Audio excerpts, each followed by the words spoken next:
तो हेलो दोस्तों, स्वागत है आपका हमारे यूट्यूब चैनल में। आज हम बात करेंगे पिक्चर जिसका नाम है विक्रम वेधा के बारे में। देखिए, इस पिक्चर के हम रिव्यू अभी इसलिए कर रहे हैं क्योंकि इस पिक्चर को आए हुए 3 साल से ज़्यादा हो चुका है, पर हम इसका रिव्यू अभी इसलिए कर रहे हैं क्योंकि ये पिक्चर बहुत ही जल्द बॉलीवुड में रीमेक होने वाली है। और इस पिक्चर के एक्टर्स होंगे ऋतिक रोशन एज़ वेधा और सैफ अली खान एज़ विक्रम। क्योंकि अब ऋतिक रोशन वेधा के कैरेक्टर को प्ले कर रहे हैं, तो शायद से उन्होंने हो सकता है कि वेधा के कैरेक्टर के ऊपर थोड़ी बहुत इम्प्रूवमेंट तो क्या कहेंगे, लेकिन थोड़ा बहुत उसके कैरेक्टर को एनहेंस किया है उन्होंने।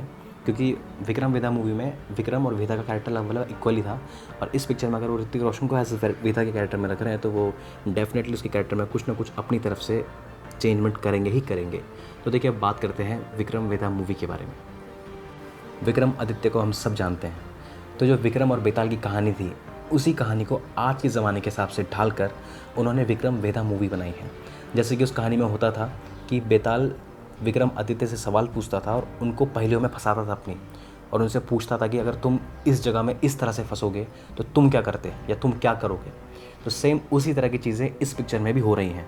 वेदा विक्रम को फंसाता है अपने सवालों में और उससे पूछता है कि तुम अगर ऐसी सिचुएशन में फंसते तो तुम क्या करते हैं, और विक्रम जवाब देता है। फिर बार बार सवाल जवाब की प्रोसेस चलती रहती है। देखिए, ये तो हो गई पिक्चर की ऊपर ऊपर की बात। अब हम बात करते हैं थोड़ी पिक्चर की स्टोरी के ऊपर ऊपर के प्लॉट के बारे में। तो देखिए, जिस हिसाब से उन्होंने कहानी को दिखाया है, कहानी की स्टार्टिंग में क्या होता है कि विक्रम, जो हमारा पिक्चर का मेन कैरेक्टर है, विक्रम वेदा दोनों ही मेन कैरेक्टर है पिक्चर के। विक्रम एक पुलिस ऑफिसर है और वो उनकी एक स्पेशल यूनिट बनाई गई है वेदा को पकड़ने के लिए।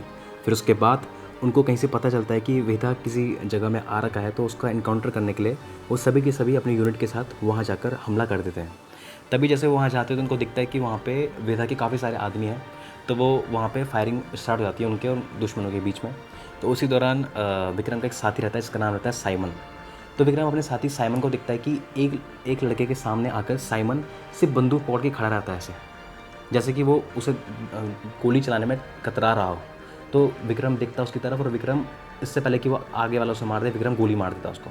फिर उसके बाद विक्रम देखता है कि उसके हाथ में तो कोई बंदूक ही नहीं थी जिसको विक्रम ने मारा, लेकिन फिर वहाँ पे माहौल थोड़ा गर्मा गर्मी का था, तो वो फिर सबको मारते हैं वगैरह। फिर एंड में देखते हैं कि जो लड़का था जिसको उन्होंने मारा, उसके हाथ में कोई पिस्टल वगैरह नहीं थी, तो वो सोचते हैं कि इनका कोई साथी रहा होगा और उसके पास बंदूक वगैरह नहीं थी, तो वो ताकि पुलिस को इंक्वायरी वगैरह ना हो उसके ऊपर, तो वो क्या करते हैं कि उसके हाथ में एक फ़र्ज़ी बंदूक रखते हैं ताकि ऐसा दिखाया जा सके कि ये भी इनके साथ मिला हुआ था और हमने किसी भी इनोसेंट को नहीं मारा, जबकि उनको लग भी रहा था कि इनोसेंट नहीं है, उनका ही साथी है कोई, विक्रम को।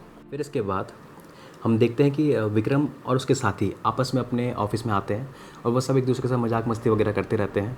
और फिर शाम के टाइम पे जब विक्रम, साइमन और उनका एक हेड ऑफिसर, वो तीनों के तीनों आपस में बैठ के ड्रिंक करते रहते हैं, तो वहाँ पे वो कैजुअल टॉक में बात करते रहते हैं कि साइमन अलग से विक्रम से बोलता है कि कैसे उसे रिग्रेट है अपनी ज़िंदगी के ऊपर कि उसके करे हुए काम की सज़ा उसके बेटे को मिल रही है। उसका बेटा किसी बीमारी से जूझ रहा है अभी, और उसके करे हुए काम का मतलब वो कहना चाह रहा था कि उसने वो पाप कर रहे हैं लोगों को मारकर। तो जवाब में विक्रम कहता है उसे कि हमने कोई पाप नहीं किया, हम जस्टिस कर रहे हैं, हम क्रिमिनल्स को मार रहे हैं, ये हमारा काम है, ये कोई गलत चीज़ नहीं। तो उसके ऊपर साइमन कहता है कि ये गलत है, मुझे लगता है कि हम पाप कर रहे हैं, उसकी सज़ा मेरे बेटे को मिल रही है। फिर वो विक्रम को कहता है कि तुम नहीं समझोगे, और उसके बाद कहानी आगे बढ़ती है। फिर हम देखते हैं कि विक्रम और उसकी यूनिट और साथ में पुलिस फोर्स, ये लोग, इनको वेदा की एक लोकेशन पता चलती है और वो वहाँ पे पूरी प्लानिंग करते हैं पूरी फोर्स के साथ कि हम जाकर वेदा में हमला करेंगे।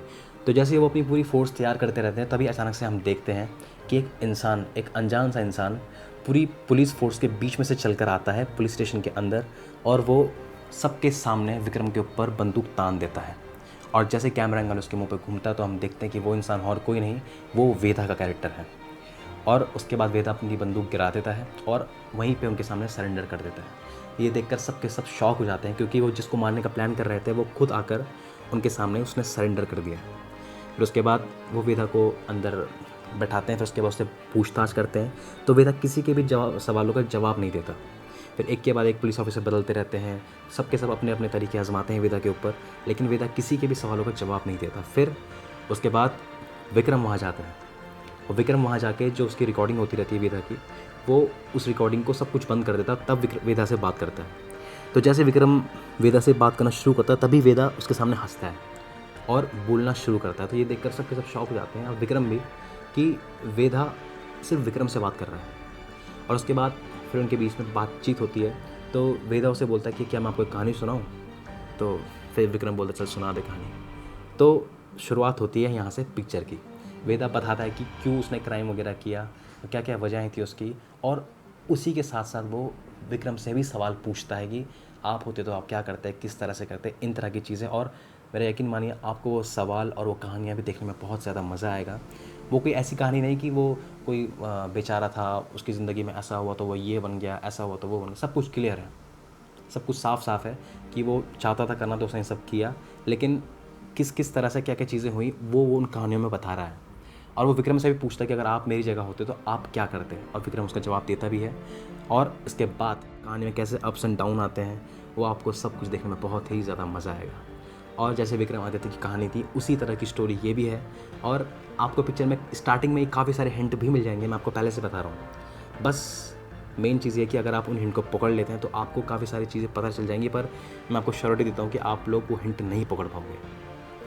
क्योंकि इस पिक्चर में वेदा की उन्होंने एक फ़िलॉसफी दिखा रही है कि वेदा कहता है एक सीन में कि मैं सवाल सिर्फ उन्हीं लोगों से करता हूँ जो उसके जवाब देने के लायक होते हैं। और ये सीन हम देख भी चुके हैं वहाँ पे कि वेदा सिर्फ विक्रम से सवाल करता है या सिर्फ विक्रम से बात करता है, बाकी किसी पुलिस ऑफिसर से कोई भी बातचीत नहीं करता। बाकी आपको आगे जाके वेदा के कैरेक्टर और विक्रम के कैरेक्टर के बारे में काफ़ी कुछ पता चलेगा। आपको इस पिक्चर में पता चलेगा कि कैसे हम सही से गलत, गलत से सही में स्विच हो सकते हैं, कैसे हमारे पर्सपेक्टिव हम जिस साइड से देखें वो बदल जाते हैं, देखने के नज़रिया हमारा बदल जाता है कि अगर हम अच्छाई की तरफ से देखें तो वो चीज़ अलग ही लगती है देखने में, एक बुराई की तरफ से देखें तो वो चीज़ देखने में अलग ही लगती है। क्योंकि अच्छा और बुरा में चुनना आसान है, लेकिन क्या होगा अगर दोनों ही बुरे हों, तो उसमें आप किसको चुनेंगे वो आपको इस पिक्चर को देखकर पता चलेगा। तो इस पिक्चर को देखिए आप, और मेरे यकीन मानिए आपको बहुत ही ज़्यादा पसंद आएगी ये पिक्चर। और ये एक अलग तरह की मूवी है। मैं चाहता हूँ कि इस तरह की ही पिक्चर हमारे इंडियन सिनेमा में बनती रहनी चाहिए, क्योंकि इसमें क्या है कि उन्होंने हमारी कहानी को इंस्पायर होकर उसी से एक नई तरह की स्टोरी बनाई है। जैसे कि जापानीज़ लोग भी करते हैं अपने एनीमे में, वो अपने कल्चर से इन्फ्लुएंस होते हैं और उसको नहीं, उससे इन्फ्लुएंस होकर एक नई तरह की स्टोरी बनाते हैं जिसमें उसके थोड़ी बहुत उससे इंस्पिरेशन ली जाती है। तो उससे क्या कि एक नया तरह का कंटेंट सामने आता है और पूरी दुनिया को हमारी कहानी के ऊपर जानने में भी इंटरेस्ट आता है। अब देखिए जितने भी लोगों ने विक्रम वेदा देखी होगी उन सबको डेफिनेटली विक्रम आदित्य की कहानी के बारे में जानने में बहुत ही ज़्यादा इंटरेस्ट होगा, और वो उन्होंने सर्च भी किया होगा इसके ऊपर, जिन लोगों को उनकी कहानी के बारे में नहीं पता। अब अगर आपको विक्रमादित्य की कहानी नहीं पता तो पहले मैं आपको कहूँगा कि आप थोड़ी बहुत शॉर्ट में उनके ऊपर कहानी पता कर लीजिए या देख लीजिए यूट्यूब वगैरह कहीं पे भी, और उसके बाद आप इस पिक्चर को देखिए। क्योंकि जब आपको उनकी कहानी पता होगी तब आपको और भी ज़्यादा मज़ा आएगा इस पिक्चर को देखने में। और मेरा यकीन मानिए जब आप पूरी पिक्चर देख लेंगे तो आपका पर्सपेक्टिव बदल जाएगा कहानी के ऊपर। अगर आपको वीडियो पसंद आई तो आप इस वीडियो को लाइक कर सकते हैं, शेयर कर सकते हैं, और अगर आप इसी तरह की वीडियोस आगे भी देखना चाहते हैं तो आप इस चैनल को सब्सक्राइब कर सकते हैं। और अगर आपने विक्रम वेदा देख दी है तो नीचे कमेंट सेक्शन में बताइए कि आपका विक्रम और वेदा में से कौन सा फेवरेट कैरेक्टर है, और अगर नहीं देखी तो जाके जल्दी देखिए। Take care.